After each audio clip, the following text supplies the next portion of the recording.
Om.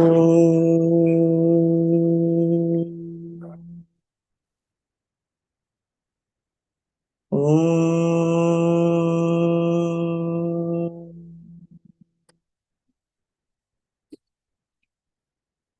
Om.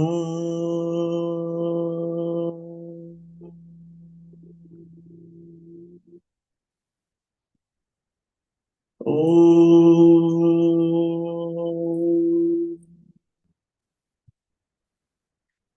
Om Brahmanandam Paramasukadam Kevalam Jnanamurtim Dvandvatītam Gaganasadrisham Tattvamasyadilaksham Ekam Nityam Vimalamachalam Sarvadhi Sakshibhutam Bhavatītam Trigunarahitam Satgurum Tam Namami Shrutismritipurananam Alayam Karunalayam Namami Bhagavat Padam Shankaram Lokashankaram Shankaram Shankaracharyam Keshavam Badarayanam Sutra Bhashya Kritau Vande Bhagavantau Punah Punah Sadashivasamarambham Shankaracharya-madhyamam Asmadacharya-paryantam Vande Guru-paramparam Vande Guru-paramparam Om Sahana Vavatu Sahanau Bhunaktu Saha Viryankaravavahai Tejasvinavadhitamastu ma vidvishavahai. Om Shanti Shanti Shanti.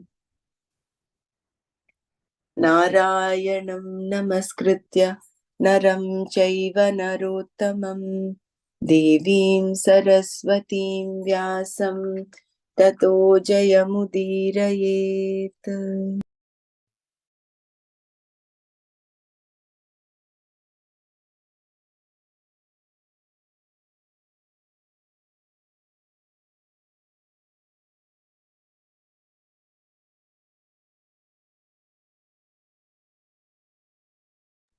ओम श्री कृष्ण परमात्मने नमः। अथ श्रीमद् भगवद गीता त्रयोदशोऽध्यायः क्षेत्र क्षेत्रज्ञ विभाग योगः।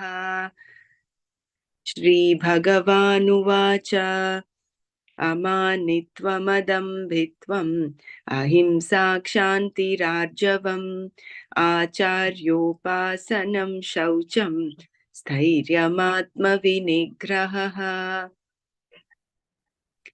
इन्द्रियार्थेषु वैराग्यम् अनहङ्कार एव च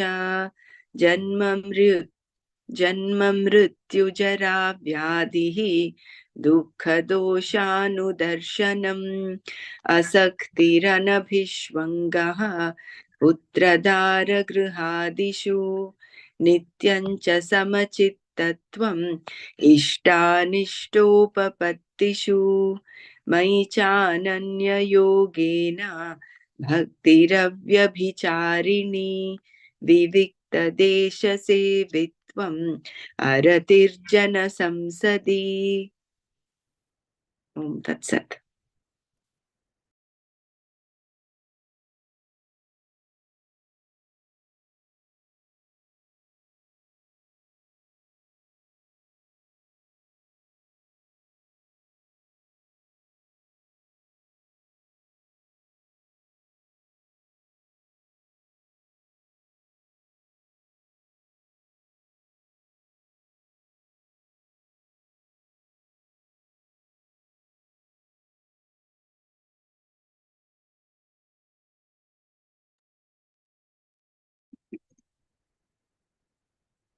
Jai Gurudev.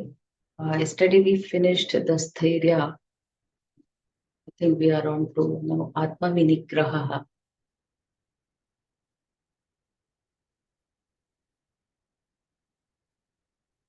Yes, Mrinal, go ahead.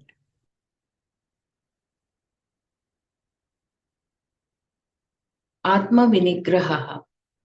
Atma Vinigraha is control over the body, mind, sense complex so that it is helpful to you.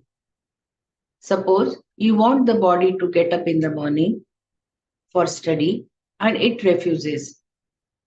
Then you need to train the body mind sense complex to behave in a way that is useful to you so that you do what it so so that you do what is to be done for moksha. Kalidasa at one place says, Idam Shariram Adyam Dharma Sadhanam. This body is first, a means for dharma. Everything else is dependent upon this. By nature, sorry.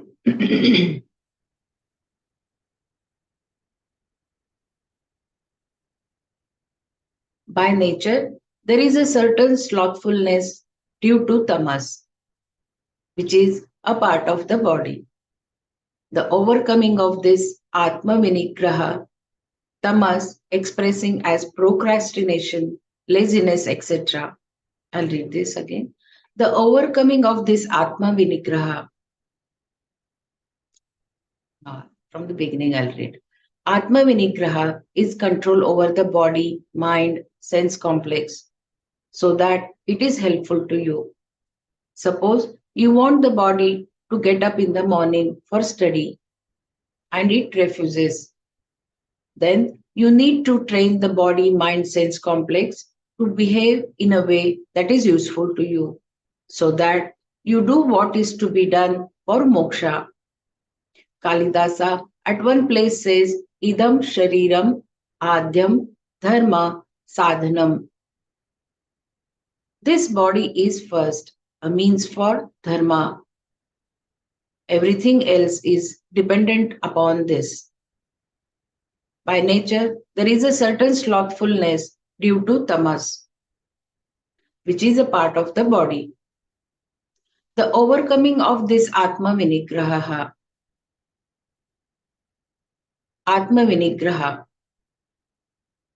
tamas expressing as procrastination, laziness, etc., is very natural. To overcome it, we can get out and run, do some asanas, and be intelligent about our diet. Whatever is necessary, we do. If the body is inimical, we bring it to the condition in which it is helpful. By nature, we want to do a lot of things, but there is only a certain amount of time available and something very important to accomplish. If I spread myself thin, not only will I not do any of my undertaking well, I will miss that. I will miss what I set out to accomplish. If I spread myself thin, not only will I not do any of my undertaking well, I will miss what I set out to accomplish. So I do one thing and do it well. Instead of dissipating my energies in different pursuits, I focus them in what Shankara calls the way of the wise, Sanmarga, and eliminate everything else. The organs of action are all well disciplined so that my energies are not wasted in unnecessary activities and I can focus my attention where I want it.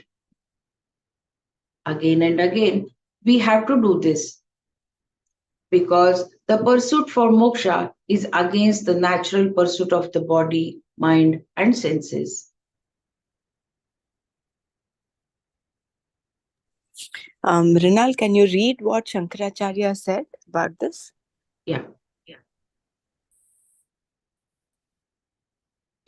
If I spread myself thin, not only will I not do any of my undertaking well, I will miss what I set out to accomplish.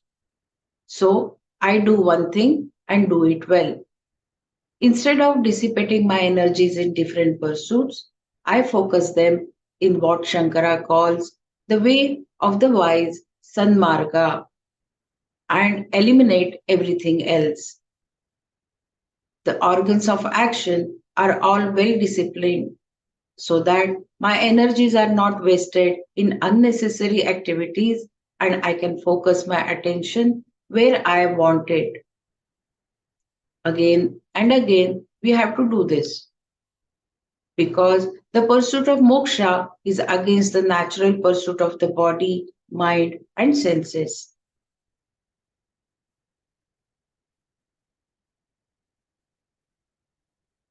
Atma Vinigraha is setting this body mind sense complex on the track left by the wise Sanmarga, following their example. Or we can say, Sanmarga is the way of inquiry into Sadvastu.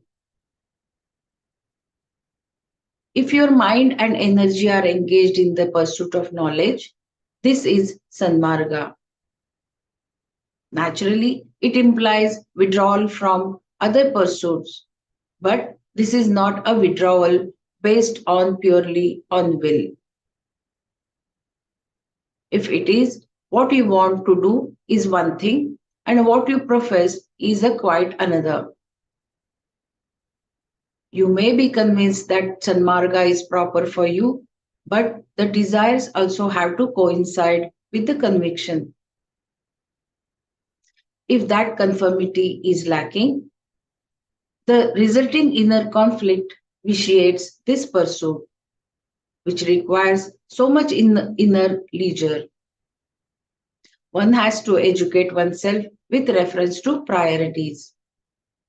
I'll read this again.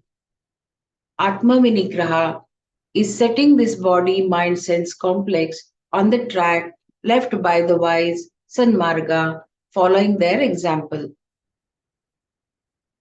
Or we can say Sanmarga is the way of inquiry into the Sadvastu. If your mind and energy are engaged in the pursuit of knowledge, this is Sanmarga. Naturally, it implies withdrawal from other pursuits, but this is not a withdrawal based purely on will. If it is what you want to do is one thing, and what you profess is quite another. You may be convinced that Sanmarga is proper for you, but the desires also have to coincide with the conviction. If that conformity is lacking, the resulting inner conflict vitiates this pursuit, which requires so much inner leisure. One has to educate oneself with reference to priorities.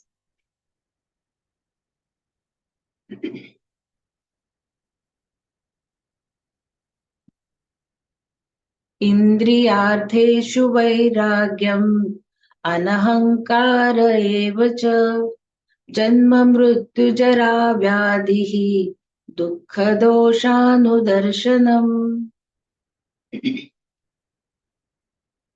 Indriyartheshu, with reference to the sense objects, vairagyam, dispassion, anahankara evacha, and indeed absence of pride, janma mrityu jara vyadhi, dukkha doshanu darshanam, seeing clearly the defects of pain in birth, death, old age, and disease. Dispassion with reference to the sense objects, and indeed absence of pride, and seeing clearly the defects of pain in birth, death, old age, and disease.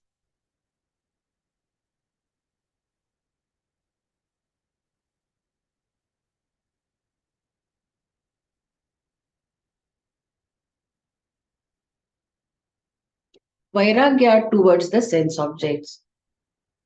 Through analysis of what is important in life, we gain an understanding that leads to maturity in behavior and a natural dispassion towards sense pursuits. Following Sanmarga is possible only when there is this dispassion, Vairagya, the condition in which longing has gone away. One may have a desire, but there is no longing based on the belief that something is going to make one happy or more secure. The person from whom that longing is gone is Viraga, and his state of mind is called Vairagya. If you have understood properly that no object is going to solve the problem, you may still have a desire for an object, but not a longing. If you have understood properly that no object is going to solve the problem, you may still have a desire for an object, but not a longing.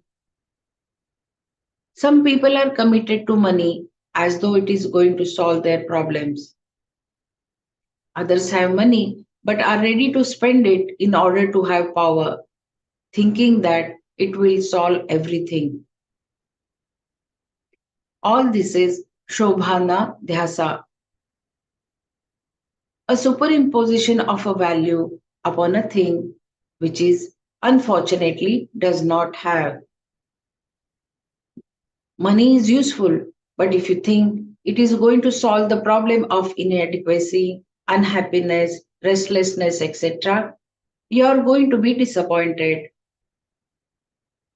It is not the money that disappoints, but an expectation projected upon it that it cannot fulfill. It is not the money that disappoints, but an expectation projected upon it that it cannot fulfill. We respect money because it is Lakshmi, but it has its limitations. If one pursues it as though it is going to solve a problem, it is due to a value which is purely subjective. In this world, there is nothing that can disappoint you except your own projections. In this world, there is nothing that can disappoint you except your own projections. Suppose, looking at the sky, you conclude it is going to snow and you plan a ski trip. When it does not snow, it is not the weather that has disappointed you, but your own projections. The weather did not oblige your projections. If our projections happen to be well placed, sorry, if our projections happen to be well based, there is a less likelihood of a disappointment. If they are ill founded, there will be repeated disappointments. Longing is generally due to projecting a value which is not which does not have upon something. Longing is generally due to projecting a value which it does not have on something.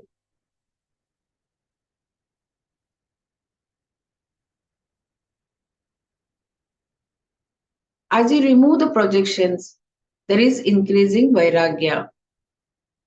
It is important to understand that vairagya is not aversion to an object. That only shows that one does not have a value for it. Vairagya means understanding things as they are, for which enquiry is necessary. Vairagya means understanding things as they are, for which inquiry is necessary. Nor is Vairagya the state of mind that often arises when someone dies. Glimpsing the transitoriness of life, the distaste for the meaningless pursuits that follows is most often not real Vairagya. That will usually dissipate as time goes on and regular affairs resume. Vairagya is an objectivity that arises from proper inquiry into Vairagya is an objectivity that arises from a proper inquiry into and evaluation of priorities. Neither is Vairagya born of disattachment, disenchantment. Neither is Vairagya born of disenchantment. Someone who has failed in his pursuit in life and having lost everything decides to be a sadhu, does not have Vairagya. One may start like that, but real Vairagya is that which is accomplished by removal of all false projections. Shobhana Dhyasa. Vairagya, translated as dispassion, means a degree of objectivity. It can only be complete when there is jnana.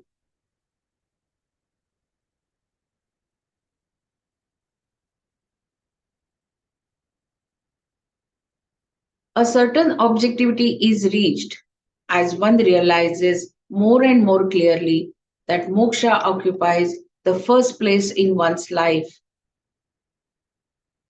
At a given time in our life, our top priority may have been education, then perhaps money or success. Moksha was somewhere down the list. With satsanga, analysis of experiences, etc., it gradually occupies a higher and higher position. As the desire for freedom intensifies, raga dveshas get neutralized, and as they do, moksha becomes increasingly predominant until finally it is the top priority. The desire for freedom gains a depth and and dimension that becomes all consuming so that everything subserves that. The desire for freedom gains a depth and dimension that becomes all consuming so that everything subserves that. Then you have vairagya. When moksha is predominant in life, sorry, when moksha is predominant, life becomes a process of growing. You make a conscious effort to ensure that you are growing, and this growth manifests in the form of dispassion with reference to objects of the senses. You are able to make an intelligent evaluation of the worth of the sense objects. You are able to make an intelligent evaluation of the worth of sense objects, both here and elsewhere. You understand that they do not solve the fundamental problem. The most they can do is to keep you in a good humor for which you must always pay the price. The real problem of self non acceptance remains unsolved. Shankara glosses Indriyartha.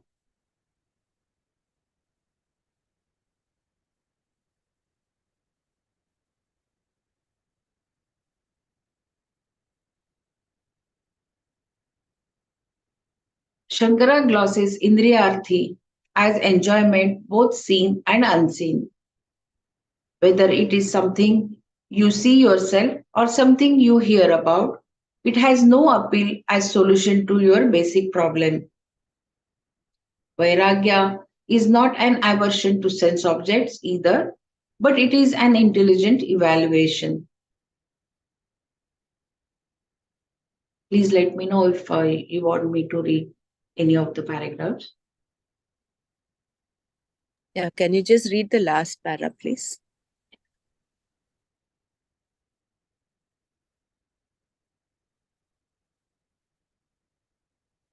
Shankara glosses Indriyartha as enjoyments both seen and unseen. Whether it is something you see yourself or something you hear about, it has no appeal as a solution of your basic problem.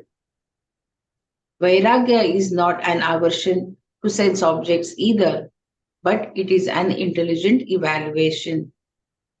Yeah, Jai Guru Devendranath. Yeah. Even the other one that is before that, there was one thing that says this is not Vairagya. Maybe from that part, a certain objectivity. Okay. A certain objectivity is reached as one realizes more and more clearly that moksha occupies the first place in one's life. At a given time in our life, our top, our top priority may have been education, then perhaps money or success. Moksha was somewhere down the list with satsanga, analysis of experiences, etc. It gradually occupies a higher and higher position. As the desire for freedom intensifies, raga dveshas get neutralized, and as they do, moksha becomes increasingly predominant until finally it is the top priority. The desire for freedom gains a depth and dimensions that becomes all consuming so that everything subserves that. Then you have vairagya. When moksha is predominant, life becomes a process of growing. You make a conscious effort to ensure that you are growing, and this growth manifests in the form of dispassion with reference to objects of senses. You are able to make an intelligent evaluation of the worth of sense objects both here and elsewhere. You understand that they do not solve the fundamental problems. The most they can do is to keep you in a good humor for which you must always pay the price. The real problem of self non acceptance remains unsolved. Shankara glosses in Indriyartha as enjoyments both seen and unseen. Whether it is something you see yourself or something you hear about, it has no appeal as a solution to your basic problems. Vairagya is not an aversion to sense objects either, but it is an intelligent evaluation.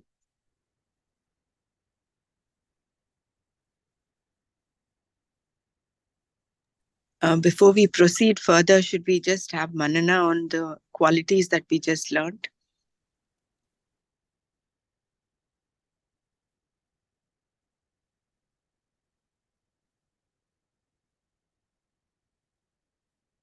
Atma Vinigraha.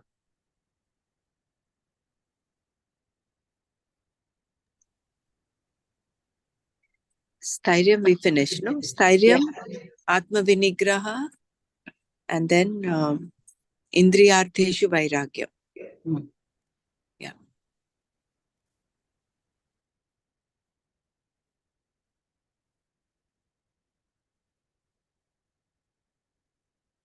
Having control over body, mind, sense complex.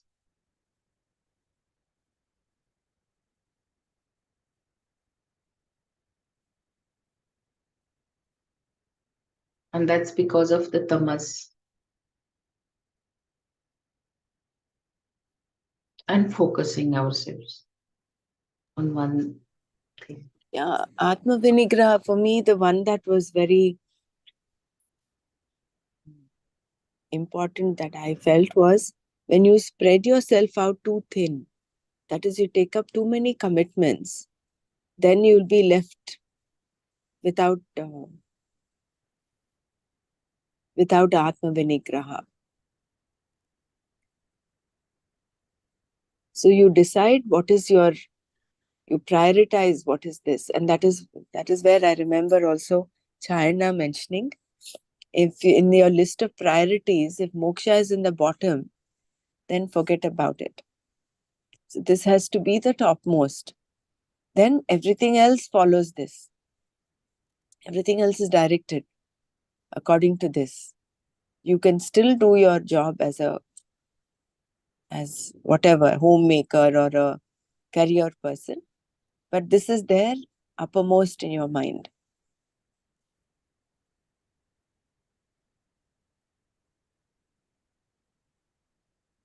So removing too many commitments, you don't need to commit yourself to too many things, because that inner leisure is so important in this pursuit.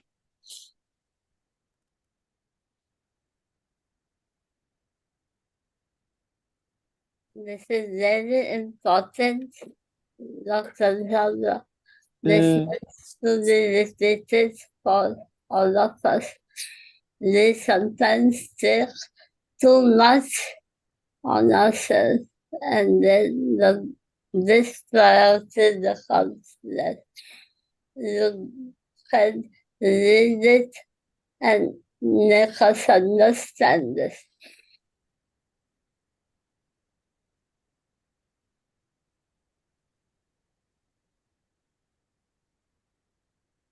Like, it is important to say yes. Having a yes mind is good, but then taking up, it's important also to say no. And that I think comes from Viveka. And that actually couples that Atma Vinigraha and Indriyarteshu Vairagyam come together. I think they go hand in hand. Because if it's out of Viveka that you're in this space of dispassion, and it is not just out of frustration, it is not just out of not being able to, you've not been successful at something and therefore you say, okay, I give it up. It is not like that. It is coming out of understanding that none of this will ultimately solve my original problem of self non-acceptance. It is only through Shobhanadhyasa that we think that XYZ outside in the material world will give us happiness. So when that Vairagya comes out of that, then automatically it will help us also have this Atma Vinigraha.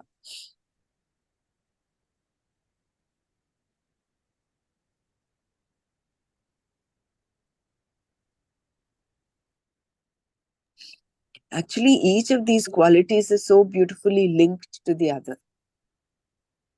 If there is no Arjavam, then there is no Atma Vinigraha. Both of them again go hand in hand. No? This one shloka, actually, the art of living, how you should live.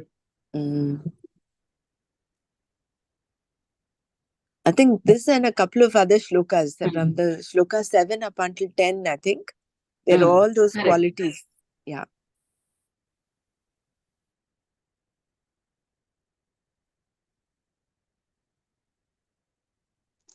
Jai Gurudev.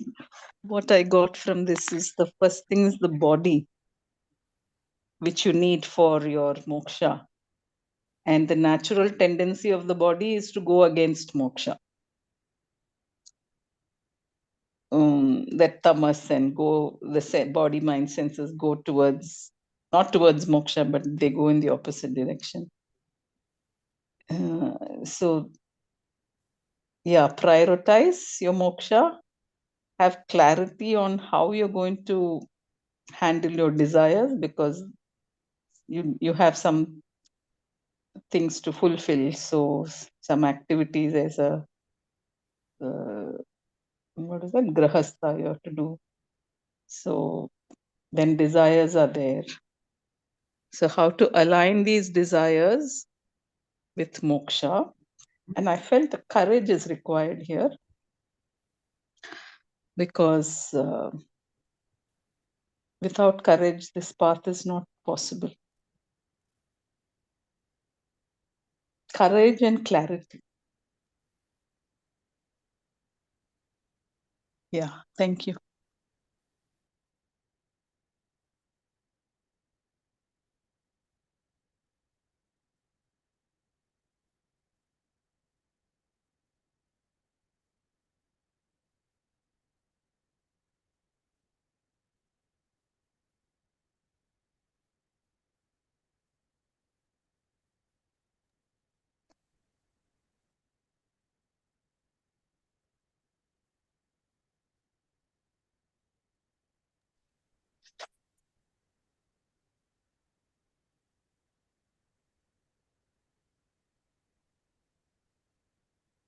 Yeah, I think nobody has anything else to say. We can continue. Here it says Vairagya means understanding things as they are, for which inquiry is necessary. Mm. Money is needed, but then whether it is going to give you happiness forever, it's not. So seeing things as they are is very important, I feel.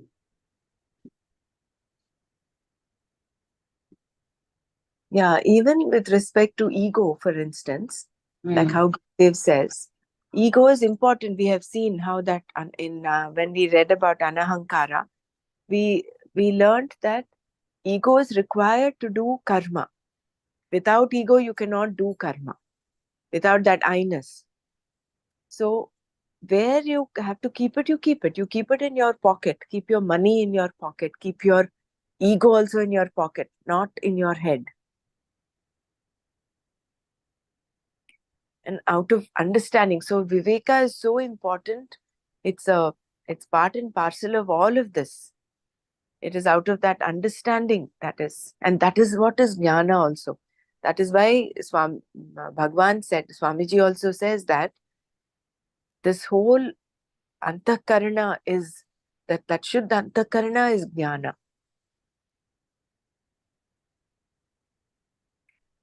But again, he qualifies. He says that alone is not going to get you moksha. Knowledge has to dawn. And that is a prerequisite for knowledge to dawn. And therefore, these qualities are required. Therefore, for a sadhak, all this is required. That's why he's telling, Krishna is telling Arjuna, these are all the qualities. With all of this, he does his duty as a kshatriya. Then he's doing it with that Shuddhanta Karna. Kshanti. If he is able to see and accommodate everyone, at the same time, do his duty. He has to prioritize. His priority there is to protect dharma. He cannot say, I'm expressing kshanti and therefore let Duryodhana and everybody go scot-free. What he has to do, he has to do.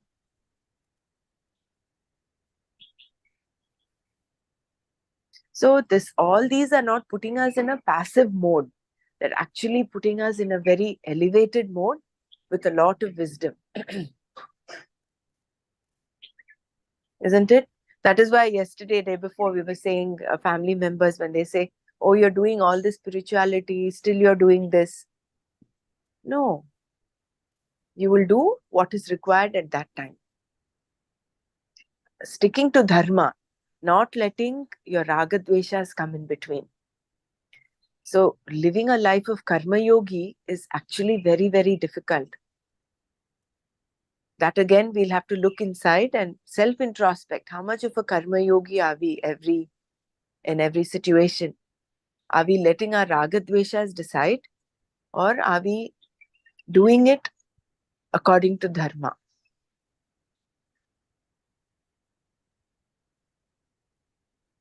Rightly, you said that we are on this path and we are learning.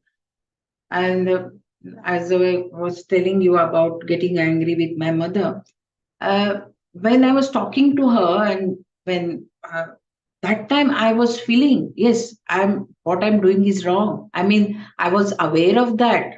When I'm doing that, I was aware. I mean, stop, stop. Somewhere I was telling myself, but then that anger took over me completely. Though I knew what I'm doing is not right, that awareness was there right then, not even after the event happened. It was there at that time, but then I could not stop myself. And then later on also I was giving explanation why, I mean, how it is not wrong that what I did. I was trying to cover it up with my brother. So and that also I knew what I'm saying to him, it was not confirming with what I'm really feeling inside. That justification I was giving, how right I'm getting angry on her. So all this is, we are learning. Maybe before the event we should be aware of these things. Now it is happening during the event, Maybe slowly I will learn just before the event. I would get to know maybe.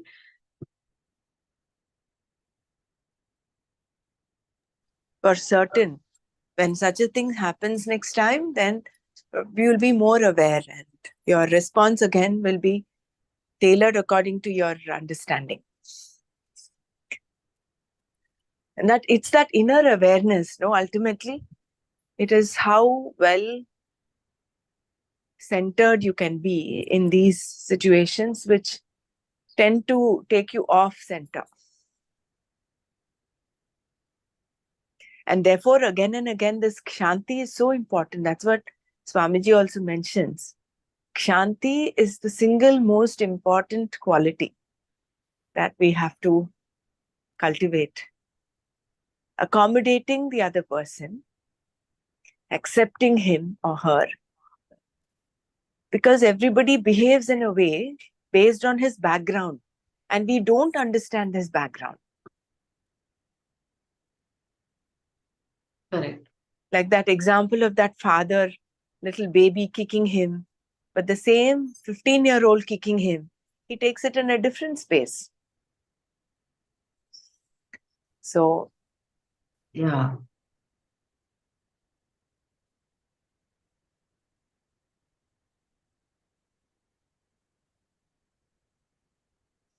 I've been attending this personality development that the hospital has arranged called Crucial Conversations. I'm not sure if any of you has heard about it, but that is in so much in sync with what we're doing actually. In that, it says very simply, it says, crucial conversation. You take up those conversations. Sometimes we put them back into the under the carpet saying, oh, I think I'll displease that person if I say this, or it doesn't matter. And then you tend to kind of, it's something that you have to raise. It's something that you have to bring to attention. But because you think it might affect your relationship or your prestige or whatever, you want to protect your ego, you tend to put it under the carpet. But it is important to go forward to bring that to light. So that is what a crucial conversation is. How we do it, and why do we take, how we interact when we interact with people, how we build stories in our mind. Supposing someone says, I do not want to do it. But in that is only a statement.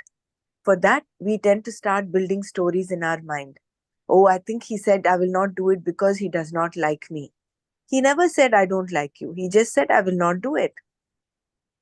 But we build that story, and upon those stories, we assume that this is what it is. We presume this is why he said it. And then we get into our couch, into our own bubble. So, looking at things as they are is the first step of crucial conversations.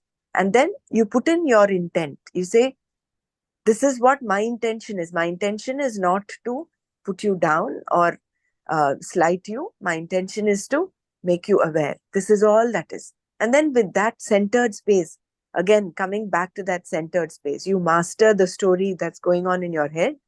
And then you express yourself in a very stable and calm manner without getting your emotion involved. That becomes a crucial conversation. So the problem is when there is lack of shanti, we are building these stories in our head. Someone did not look at me uh, in the shopping center, your own close friend. Then you start building stories. Oh, because she didn't pick up the call, or I didn't pick up the call when she called me. Something crazy like that can put you off center. And uh, like Swamiji said, this whole world is not outside, it is actually inside of us. Each one of us creates our own world, and it's all based on our thinking, our way of thinking. So that way of thinking has to shift, paradigm shift over there.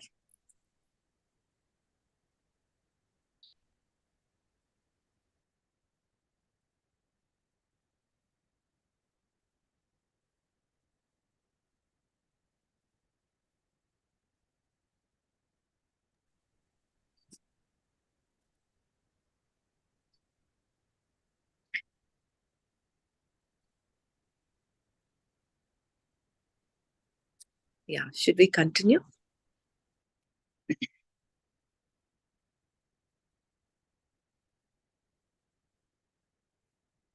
I Anahankara. have, I have one thing to add here. Like when I sat my son down and talked with him about his sugar levels, that time I planned what I had to say.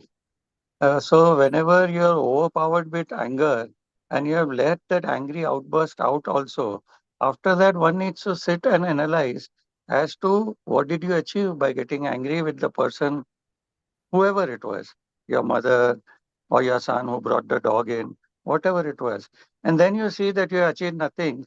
It is one against one. And, that person may say that you are a grumpy old pot. You have now taken to spirituality and you become grumpy. All those things will happen. But then when you sit down and analyze where you went wrong in this, then you'll know what words to speak as to you choose your words in your own mind. And then you go and talk with that person. And then see, if I were to tell that person, okay, mama, now you are working, overworking, and now you have to go for this X-rays and MRIs and all that again. And then see the amount of trouble we have to take going around with you.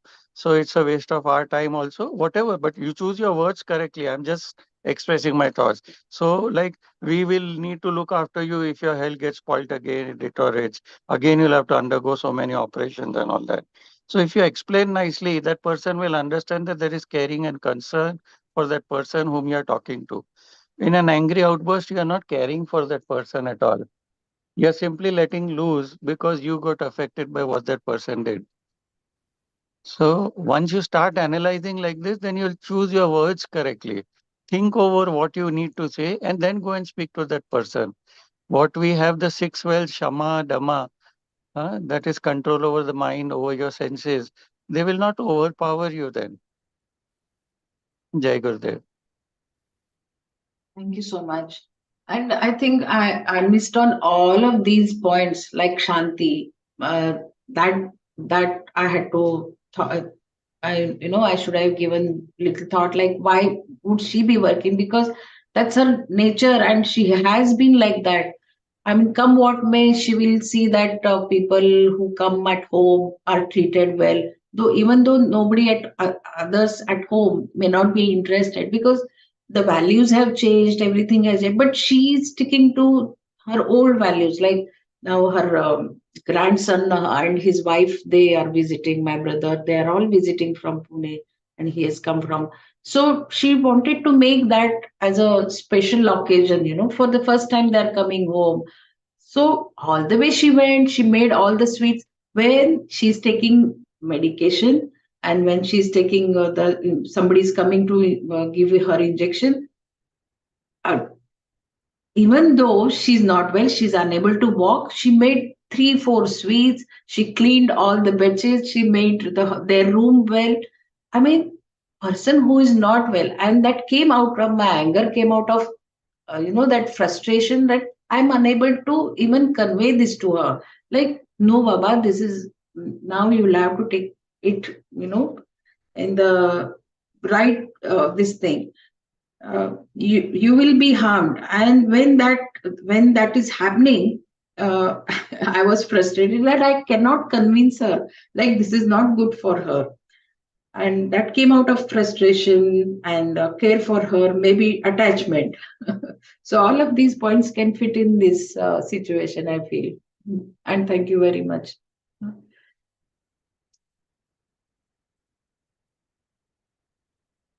And maybe some ahankara also, because I have told you so much and still you are doing it, that maybe my ego also must have got hurt,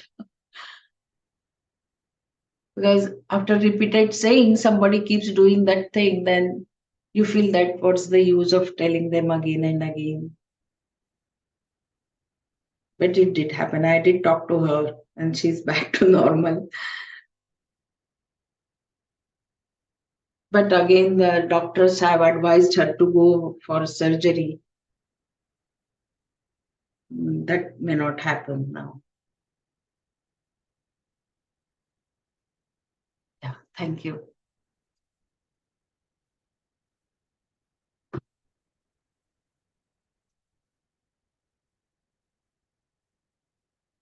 Anahankara.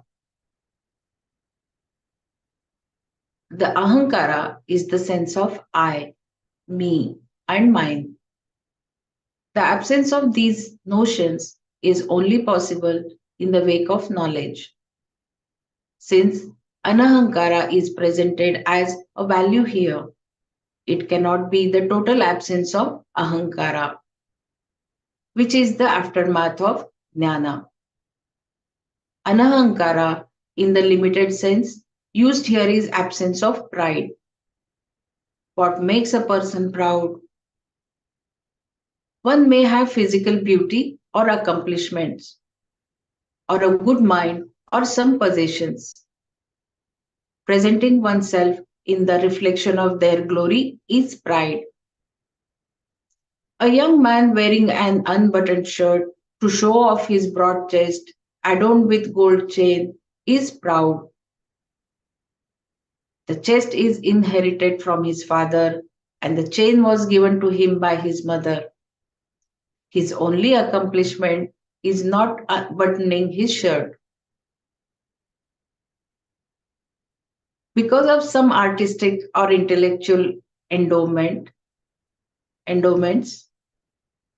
which are purely inborn gifts, you may have some pride, or it may be because of some knowledge or skills you have acquired. If you find you have nothing to boast of, you can talk about greatness of your ancestors. All this ignorance is born of ignorance of the fact that everything I have is given to me. The body, mind, and senses are given to me to develop the potentials that are given to me.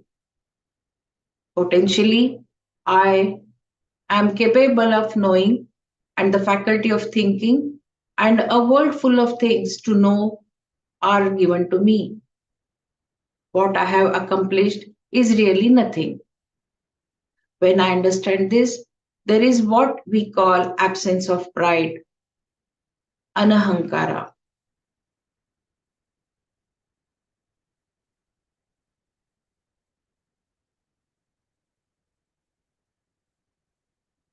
Lack of thinking alone makes a person proud. With even a little understanding, you are left with sense of wonder, not pride. You will wonder who has given you all this. A very simple believer will say that it is God. That appreciation can be more informed until finally he understands what God is. An agnostic will simply wonder who or what has given all this, and if he wants to know who that person is, that wonder converts him into an inquirer, jignasu. If he knows from his cultural background that the Shastra says that Brahman is the cause of the world, he becomes Brahma Jidnasu. The direction of the inquiry depends on how informed one is. Where is Ahankara in this? There is only inquiry involving a learning person, a doing person, an enjoying person, and nothing else. Pride has no place, and thus there is anahankara in a limited sense.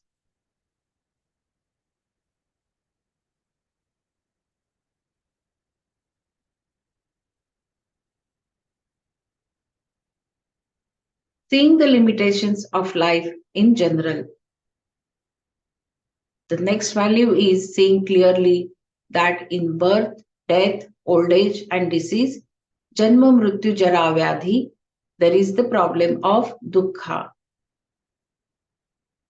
Anudarshana means seeing again and again very clearly. It is not simply a process of thinking, but very intimately seeing the limitations of all these. Thereby, the desire for moksha becomes more predominant. Thereby, the desire for moksha becomes more predominant. This is not cultivating a morbid view of the natural process of life, but seeing the limitations of the human condition and making the most of the fact that one is alive and functioning now. I appreciate that as much as I appreciate that as a matter for celebration and thereby have a positive outlook towards the moment.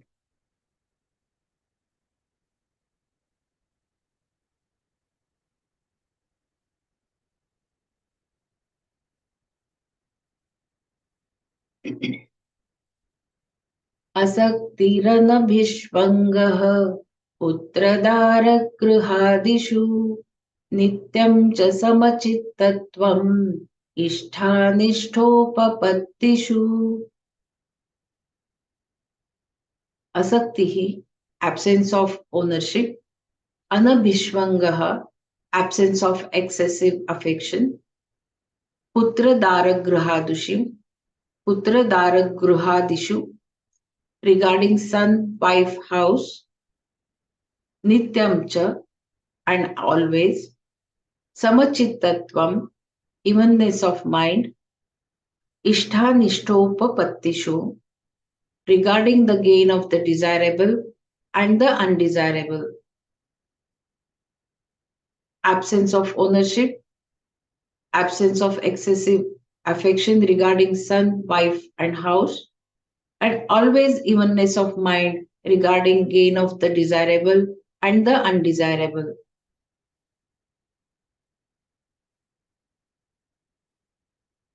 Asakti. Sakti is attachment in general and it can also be longing or a sense of ownership.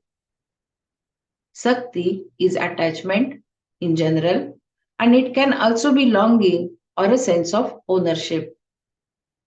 Asakti means absence of ownership. This is a very interesting and important value. Ownership is different from possession, something that no one can avoid.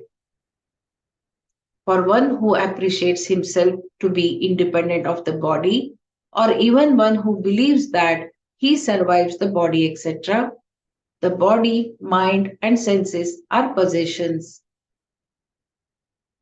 For a sannyasi, the few things he has, like a Rudraksha mala, his books, and a kamandalu, form his possessions. So, while one cannot avoid possessions in one's life, one can totally avoid a sense of ownership.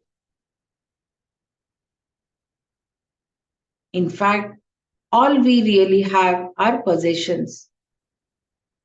If you have a piece of property and the state decides to confiscate it, do you have ownership or possession?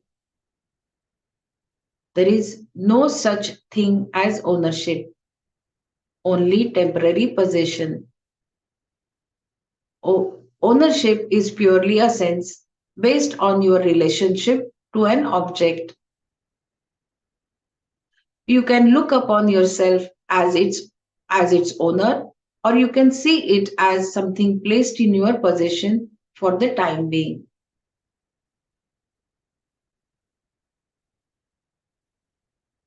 There is no such thing as ownership, only temporary possession. Ownership is purely sense of ownership is purely a sense based on your relationship to an object. You can look upon yourself as its owner, or you can see it as something placed in your possession for the time being. The problem with ownership is that it is only one side of the coin. If I am the owner of an apartment in a co-op society in a particular area in a city, the other side of that is I am not the owner of all the other apartments in the apartment building, all the buildings in that area, all the areas in that city, all the cities in that country, all the countries in that continent, all the continents on the planet. all the planets in the system, and all the systems in the universe. How am I to feel about myself? That feeling is not ordinary, and therefore we have to look into ourselves and see whether there is a sense of ownership with reference to anything, because embedded in it is the sense of being small and isolated. It does not go away completely until knowledge is clear, but it can be reduced to very great extent by recognizing the fact that I am not the owner of anything. I am only a possessor. Everything has been given to me, and because it has been given, it can be taken away at any time. I am only a managing trustee of my body, mind, senses, and the few other things I find myself endowed with. Nothing is authored by me, and unless I totally author something, I cannot say I am its owner. I cannot claim total ownership. I cannot claim total authorship of even my confusion, because there are so many others involved in it. When I am not the author, I am not the owner in whom smallness, fear, anxiety are all implied. I get rid of this sense of ownership by repeatedly looking at the fact that I only happen to possess a few things. I am not the owner of anything. This is a mature, objective way of looking at the facts.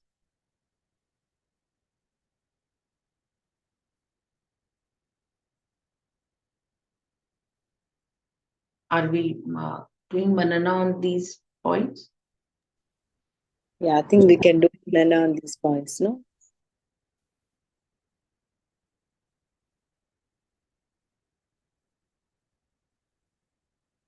Anahankara.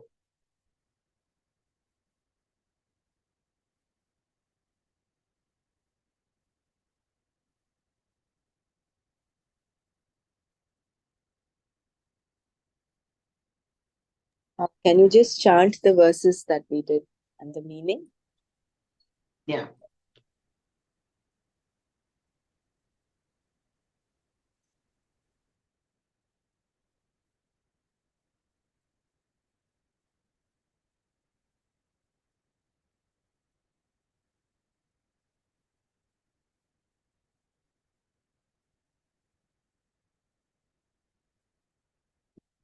Amanitvam madhambitvam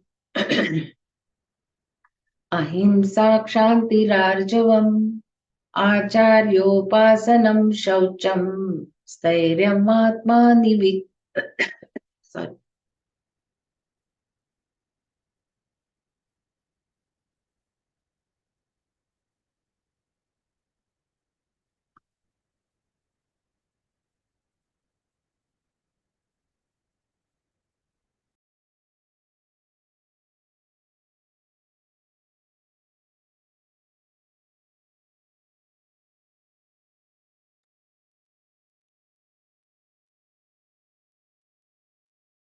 Amanitvam madhambitvam ahimsa kshantirarjavam acharyopasanam shaucham stairyam vinigraha.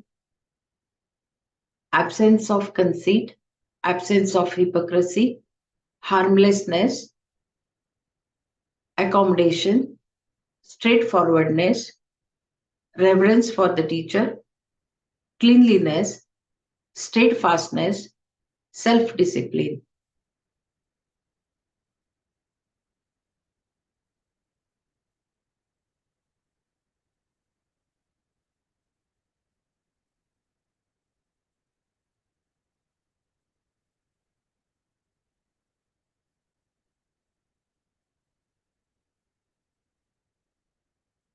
Indriyartheshu vairagyam अनहङ्कार एव च जन्म मृत्युजरा व्याधिः दुःखदोषानुदर्शनम्.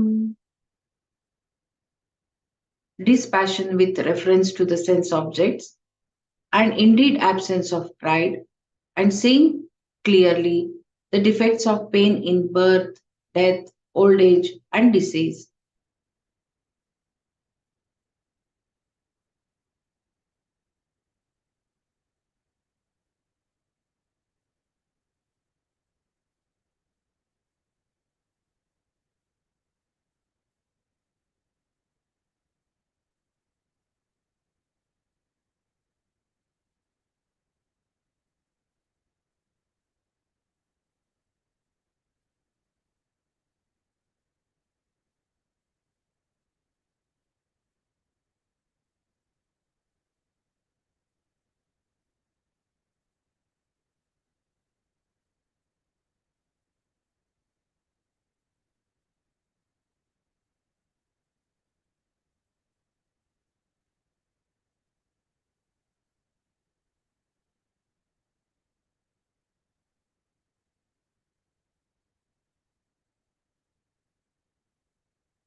I would request everyone to share their takeaway, maybe one sentence or two sentences of what they've understood.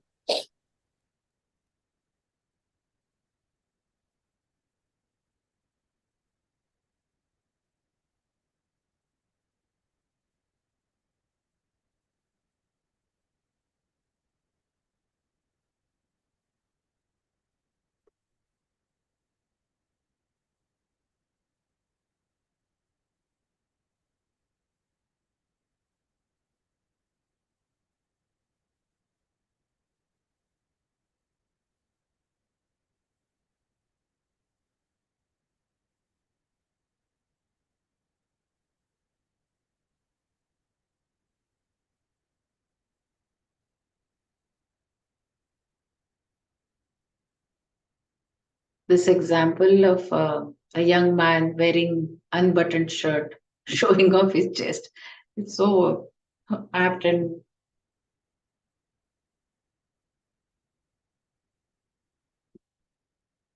it's very easy to get trapped into that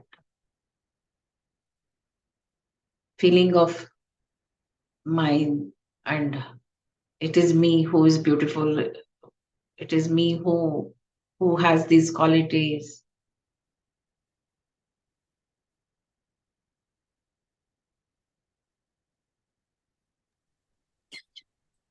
Just when we convert our pride into wonder, then this state of anahankara is achieved. These are all given to me. It is not my achievement. It is not something I have done out of my effort.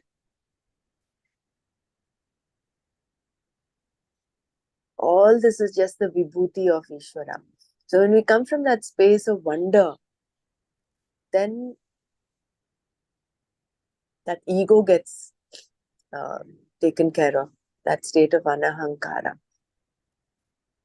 That again Swamiji very clearly mentions, anahankara is not the state of jnana. There is that ahankara, that you are only in the state of wonder. The ahankara gets up totally sublimated only in the wake of knowledge. So there is that little ahankara there for you to do what you're doing.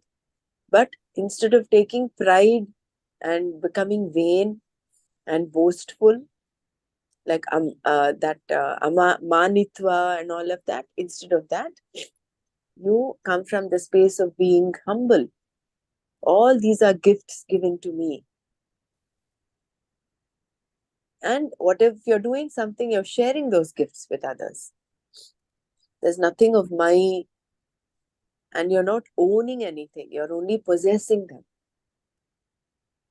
You're like the caretaker, whether it is your children, your house, your name, fame, your career, whatever, even the seva we are doing. We're given an opportunity to do seva. Rather than be boastful inside saying, oh, I'm the only one doing seva. That can also become very rajasic seva. So when you're saying, I'm given. See, in order for someone to receive your seva, that is also an opportunity. Not everybody will be there to receive seva. So that itself is a big blessing. So when you come from that space, then that ahankara gets diluted. And putra dara grihadishu, non-attachment, too much of attachment towards children, your spouse, house. You know, to what extent Krishna has gone to, Bhagwan has gone to bring in all these subtle aspects that actually make up our world. So have enough attachment, so to say, in order for you to function. But too much attachment will take you back into the samsara.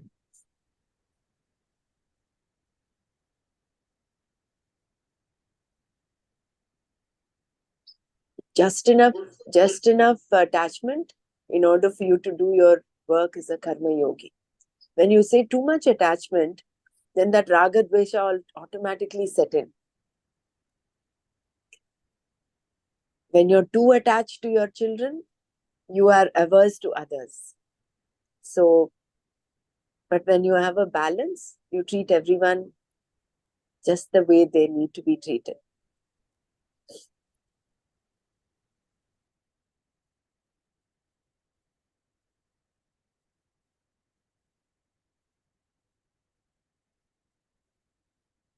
Dr. Renu says Vairagya is not aversion to the objects, but non-attachment to our possessions. Correct.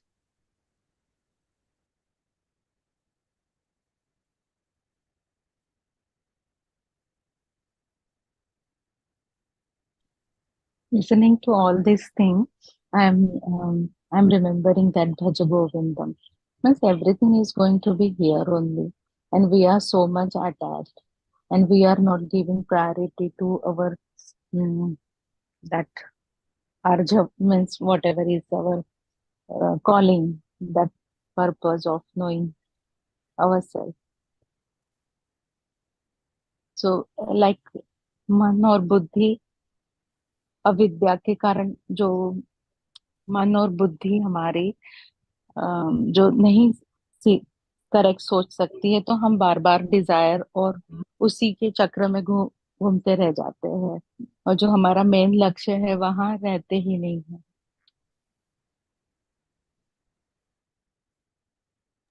Which is why Bhagwan says, Manushyanam sahasreshu kaschid yatati siddhaye. Of the millions of people, only one person or a few people only will get to know me. Because most of us are like uncharted boats. No, we're just sailing according to wherever the wind is taking us. There's no direction. Whereas this moksha purushartha gives you that sense of direction, which is why Bhagwan has been harping on this aspect. That commitment, that sthairyam, atma vinigraha, is you get on and stay committed to that, so that all the others will start dropping off. That indriyartheshu vairagyam will happen, putra daragrihadishu will happen. It is said the intensity with which you should have this moksha purushartha is a person who is pushed underwater. With what intensity is he fighting to get out of water? Someone is just forcibly pushing him underwater. He can't breathe, isn't it? So in order to take that breath, with how much of intensity does he come up? He tries to free himself. That should be our intensity to get moksha. It's again not feverishness, not coming from that sense of feverishness, but that sense of commitment, strong steadfastness, commitment to that knowledge. Vyavasayatmika buddhi. So then we are clear, what is it I want to do with this life of mine? I just want to eat, sleep, make merry, and fool myself sometimes. See, even spirituality is also kind of, it can take you to a trip saying, oh, I am doing this, therefore I have a mantle of protection. But really, are we pursuing it the way we are supposed to? Or are we fooling ourselves? If you're not able to cultivate all of this that we're learning, we're not making that evolution, that since we're not putting in sincere efforts to evolve, then all this also may of course have its effect, have some adrishta phala will be there, of course they will be there, but to what extent are we evolving? Even amongst seekers, there are three different kinds, no? Tivra, according to Patanjali, he says those that are tivra, those that are steadfast, that's it, this is the only thing they want. Then madhyama, and then adhama. So that again is for each one of us to introspect and place ourselves at what level are we in? Where do we want to be?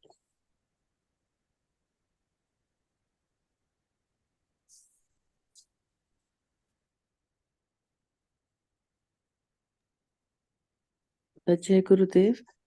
This we read today, this anudarshana. So it means that you are seeing again and again very clearly. It says so. It is like that churning of the mind, the thoughts in the mind. If it is happening continuously, like you're visiting or you are observing, analyzing.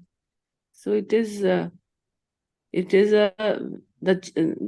churning of the thoughts is very important. Basically, what I understood from this anudarshana, seeing again and again very clearly the process of thinking and seeing all the limitations of ourselves and the priorities,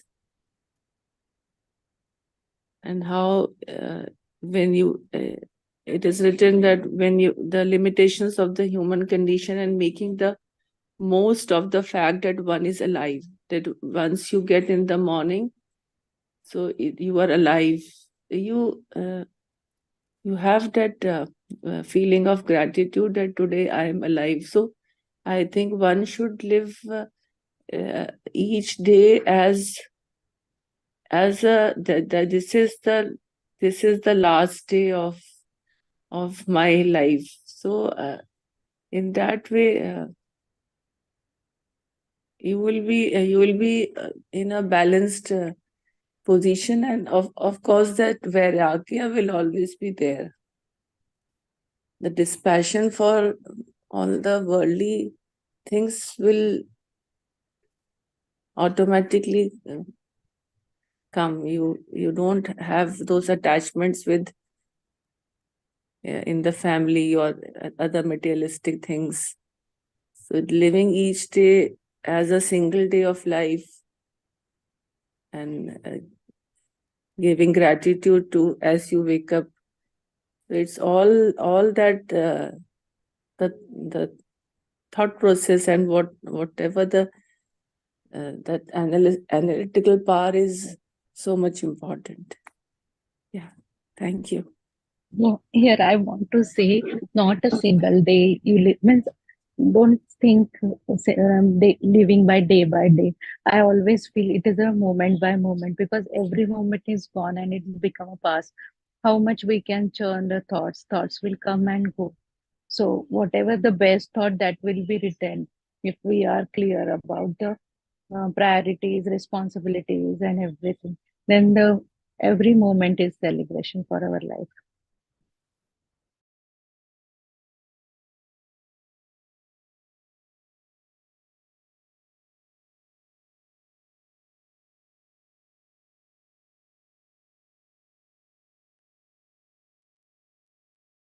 Going back to this anahankara, many a times, not all the times, I have felt very uncomfortable when somebody praises of my, if I've done some seva or if any qualities I have. I have felt very uncomfortable. Is it because then that sense would have been there that this is not mine, or this, other than this I would not have anything else. That feeling always I have. So I think everybody must be having that, but the society has made it a practice that whatever you do, it has to be appreciated.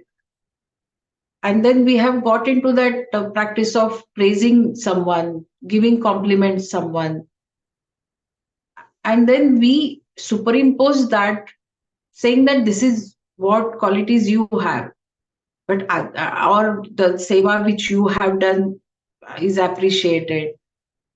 Isn't this like after every course we then uh, ask people who have done seva or whatever, and then we appreciate them or recognize their, so how far such practices are okay?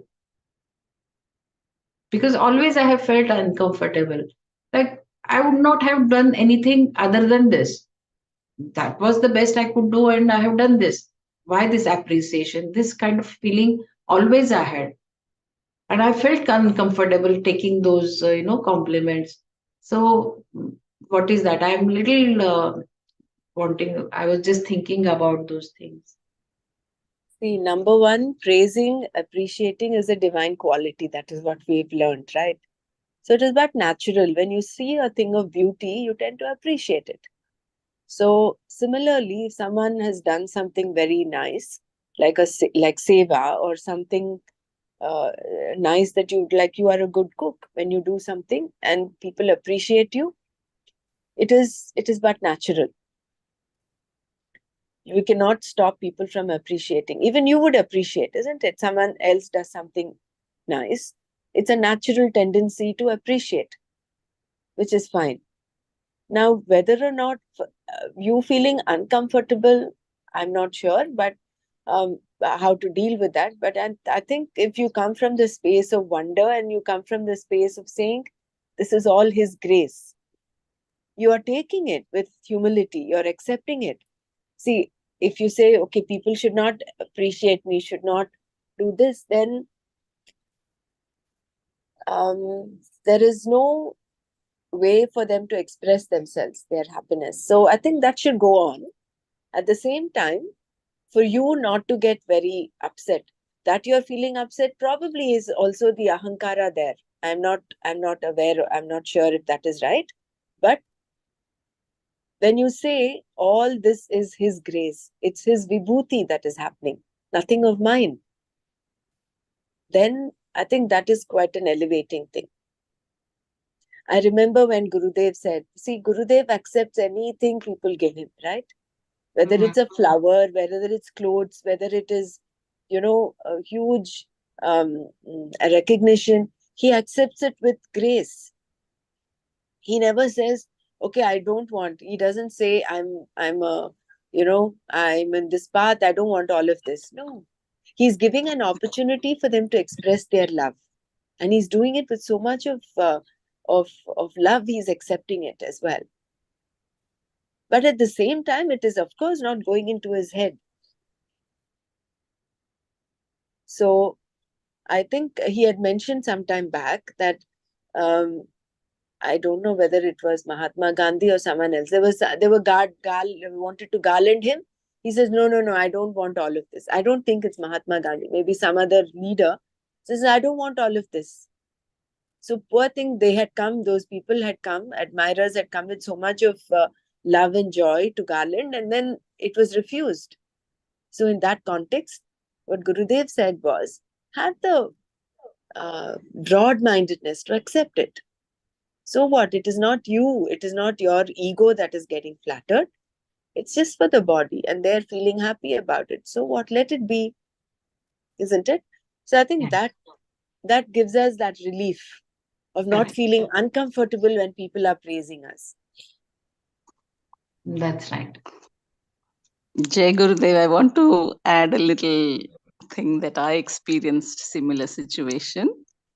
This was right at the beginning of when I joined Art of Living. I was in that space of the newness of Art of Living. You do all those, everything you do is related to Art of Living. And it was 18 years ago, I left my job. I was teaching in the SNDT University, and I left. I was moving to New Zealand, and that time, they give you a send-off party and all that. And the other lecturers were, they give those speeches, they praise you. I was very uncomfortable. And I didn't know what to do. But I still had to stand there and listen to whatever they said, all nice things about me. And internally, I was very uncomfortable. And I said, Gurudev, now how do I answer this? And at that time, this thing came that all praises go to the divine. So when it was my turn to acknowledge their speeches, I said this, that all that you have praised is all gone to the divine. And it made me feel comfortable. And afterwards, they came back and they said that was the best thing that they have heard. And then I got an opportunity to talk about Art of Living at that time. This was 18 years ago. And now also, sometimes I do feel uncomfortable when somebody says, oh, you have done this and that for seva or whatever.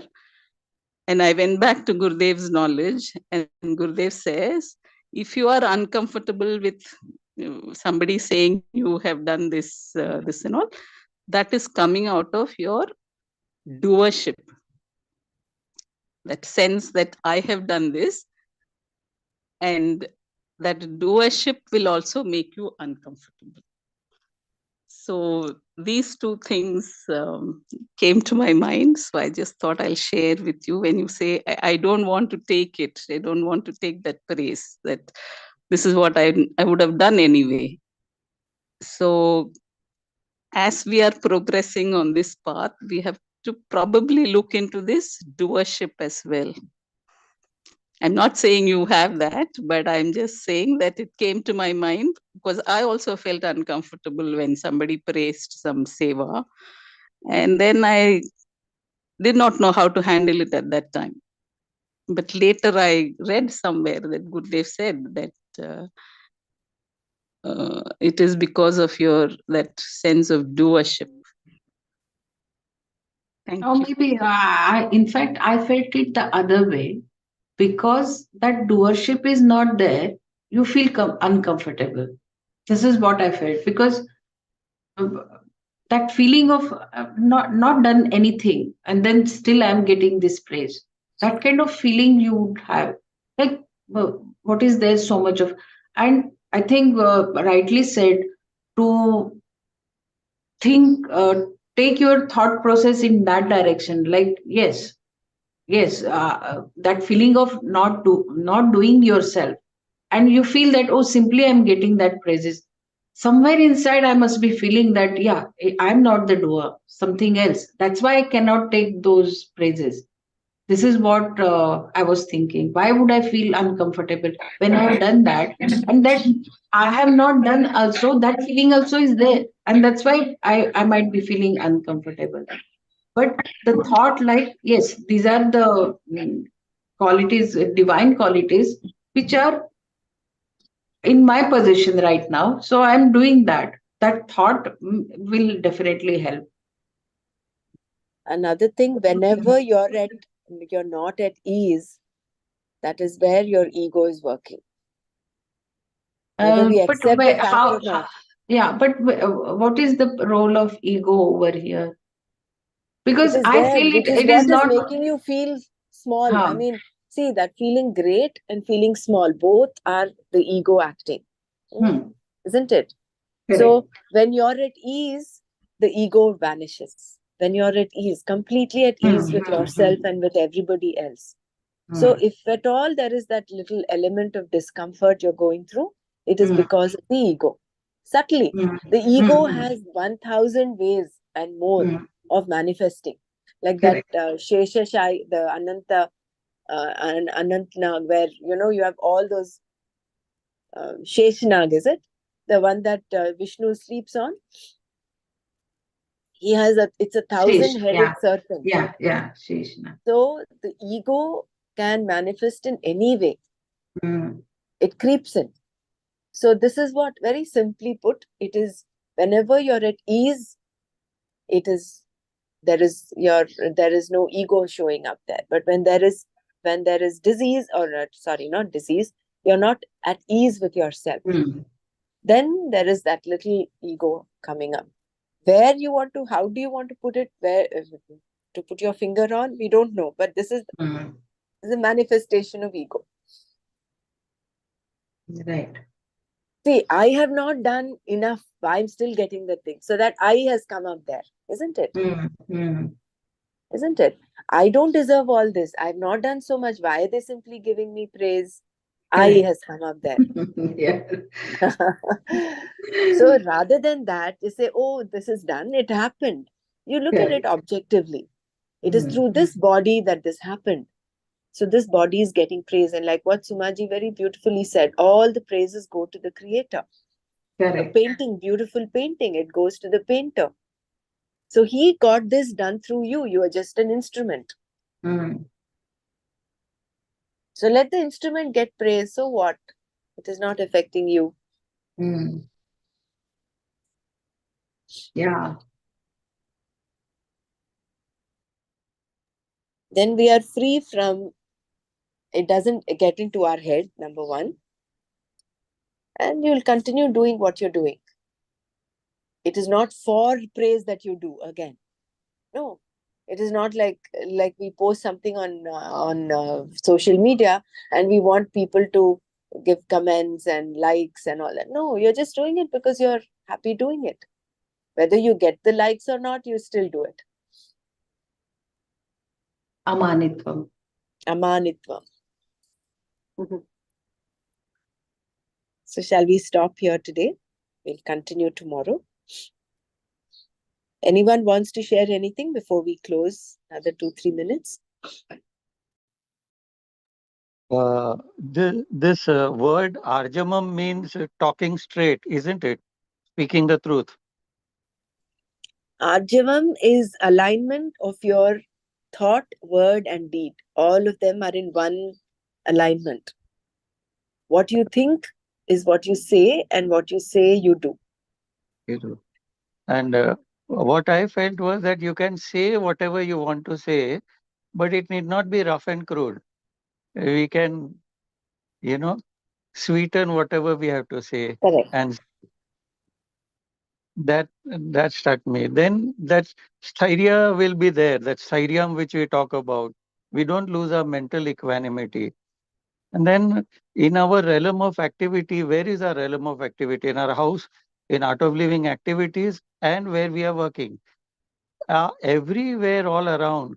If we can give love and compassion, if somebody makes a mistake, can we look upon it with compassion that he's coming out of ignorance? That is why he made a mistake. Can we generate love towards him rather than getting angry in any situation? If we do this, then the veils of ignorance covering our Atma may be removed faster, is what I feel. Uh, or in all our relationships, how we sweeten the situation.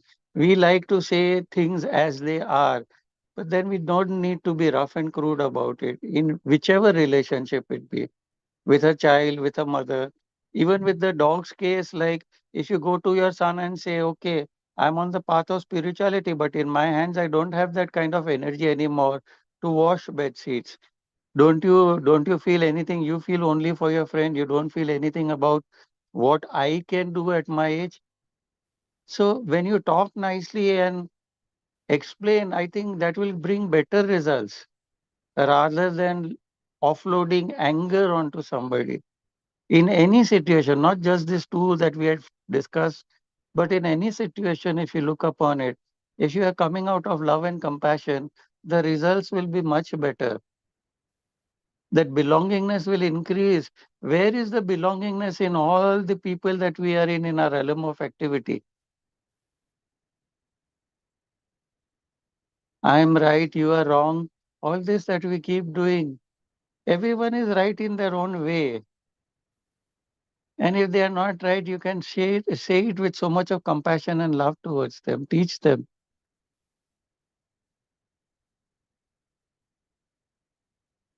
Jai Gurudev. That was very powerful, Percy Yeah. ji. That sense of belongingness with the people in our realm. That's where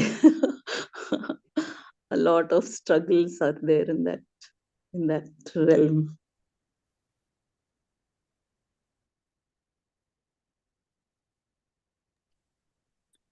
Satyam Vada and Priyam Vada. And of course, coming out of love and compassion is that Pratipaksha Bhavana, which will maintain that inner shaucha. Instead of having hatred and anger, you convert that into love, into compassion. But at the same time, if we have to call out someone, we very well do it, because that is what we have to do. We're, doing what you need to do. If there is a mistake, you can't just let it go by saying, I'll just come out of the sense of acceptance. You accept it, but then you have to make a difference also there. So doing your bit, educate and ignore. Yeah.